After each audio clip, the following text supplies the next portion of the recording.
Hello everyone, today I'm going to do a video on observation drawing techniques. So I have a few techniques that I want to show you that I use, and I think that you could also use, and they are quite useful.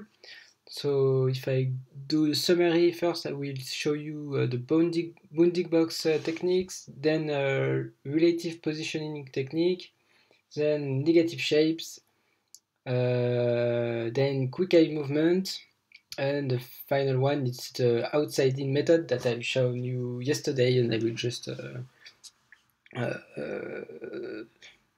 tell you a little bit about it if you've not seen the video I've done previously on it. Anyway, so let's start with the bounding box. Basically, the bounding box is really simple. It's just a way to make sure that your drawing is on the right proportion right from the start. Or you can do the silhouette and then do the bounding box method to make sure that your silhouette is at the right proportion. So basically what you do, just draw a box where you think it will go from the top of the thing that you're drawing to the bottom and the sides. So here I'm trying to put that like this. I could just make sure it's the right size. Yeah, it's the right size. Maybe I was a bit too low, but wow, it's perfectly the right size, so I'm happy about that. That's nice. And once I have that, I can start drawing inside of it, and I will be really comfortable once I've done that, and I can't really make big mistakes anymore on the basic the basic proportion of my drawing, so it will be a big help. I think it's interesting, but it's also a little bit of a cheat, and I'm not sure you can really use it when you are drawing as an animator. You are doing a new pose, and you have to use your observation skills to make sure that you are on model, but this won't really help you. It's good to maybe make sure that a drawing that you're doing with a model is the same, and it could be helpful that way, but it doesn't really improve your eye. It's just a tool. Okay, next tip is the relative positioning. So here, let's say for example I wanted to draw the ear. So what I could do is the following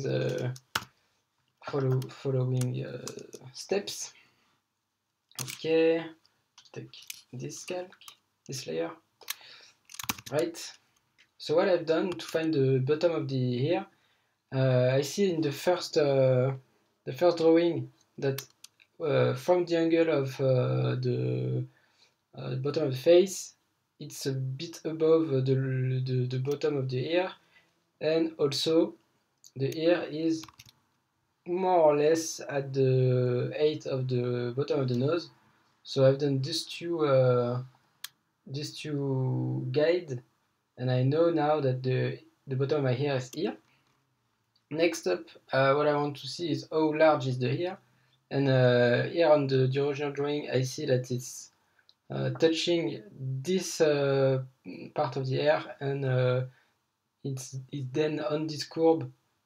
If I divide this curve in two, it will be at like the third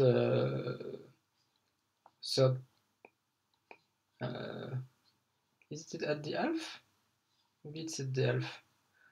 Yeah, so you can try to measure things like that in your head, not actually drawing it, but try to do it with your eyes, and then you know where you can stop.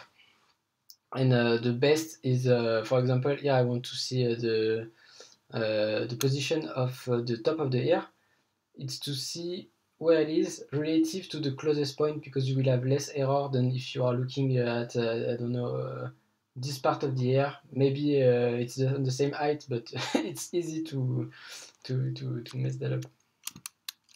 So this one is interesting, but if you have made any mistake anywhere else on your drawing, you will keep doing mistakes. So I think it's a guide, it's okay, but it's not, you can't just do that. You will make mistake by doing that. Or make sure that if you are taking reference from something else in your drawing, make sure that it's something that you've really worked a lot on it to make it on proportion and in the right place. So I will take the outside first, because generally it's the outside that you do first because you want to have the right proportion on the outside. Anyway, so that's it for the relative positioning that you can use. Then there is the negative shapes. So here on this drawing I see that I have some error maybe around here, and what I want to do is try to figure out why this part is so short compared to the original drawing where I think it's longer. Is it my shin that is too close, or what is it? So what you can do is take some shape inside of your drawing. Here, for example, what I take is this part of the hair. And it's not really part of the drawing, it's just the drawing sometimes it makes some negative shapes that you can find between the shape. And you can look at them and you can compare it to the original drawing. And you see that in the drawing, it's really not the same shape. Yeah, it's way thinner, and also this one are way more separate than here. If I show you more something easier to see, here what I've done, I took those two shapes and I put them together, and I see that yeah, it's really different. But you can do that in your head, and I will show you how you can more easily do that on the next step. So here is negative shapes that are quite useful. If you see that somewhere on your drawing you feel stuck because you don't really know where something is misplaced, this could probably give you some insight in that. Next one is a quick eye movement and zooming out. So here I have two drawings. One on the one on the right is not on proportion, but I'm not sure if it's not on proportion. I don't really know where it's not on proportion. And the best way I think to figure that out is first zooming out. When you zoom out, you will have an easier time to see where are the biggest differences. And if you still don't see them, what you can do is look really quickly first on the left, then on the right, then on the left, then on the right, then on the left, then on the right. And when you do that, it's kind of like when you are doing animation and you are flipping through the frames, and you will see your drawings moving. And when you do that, you see that the hair is moving up. You see maybe that the face is also larger. And if I show you the actual differences between the two drawings, yep. So the ear is higher on the head. This part of the face is way too large, and if you do it right, I think you could have seen it when I was zooming out earlier. So I think these are really some of the most powerful way to see that where you have made some mistake, and this way it will also translate to when you are animating and you are doing your character on model, because you can do that. You can put some reference on your side and take a zoom out, take a quick glance at the two and see if you see major differences. Even if it's not the same poses, you will see that the proportion of the face will maybe not be the same, the size of the eyes, or stuff like that. I think this one is quite powerful and quite useful. And the last one is what we have seen on the last video, which was drawing from the outside in, which is a method that helps you to make sure that you have the right proportion before going deeper into the drawing and doing more details.